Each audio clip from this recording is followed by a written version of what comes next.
భారత అంతరిక్ష పరిశోధన సంస్థ ఇస్రో తదుపరి చైర్మన్ గా వి నారాయణన్ నియమితులయ్యారు. ప్రస్తుత ఇస్రో చైర్మన్ ఎస్ సోమనాథ్ పదవీ కాలం ముగుస్తుండటంతో ఈ నెల 14న నారాయణన్ బాధ్యతలు చేపట్టనున్నారు. ఈ మేరకు కేంద్రం నోటిఫికేషన్ను విడుదల చేసింది. ఇస్రో అధిపతిగా బాధ్యతలు చేపట్టనున్న నారాయణన్ 2 ఏళ్ల పాటు ఈ పదవిలో కొనసాగనున్నారు.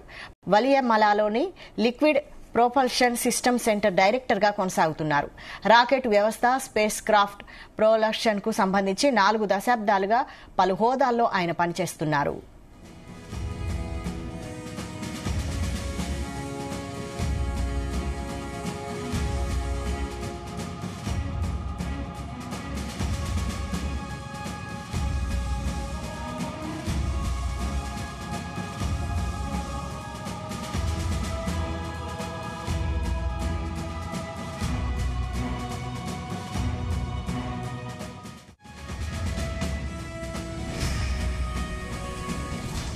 ఇక ఏఎల్పీఎస్సీ డైరెక్టర్ గా నారాయణన్ జిఎస్ఎల్వి MK3 కి సంబంధించి CE-20 క్రయోజెనిక్ ఇంజిన్ అభివృద్ది చేయడంలో కీలక పాత్ర పోషించారు.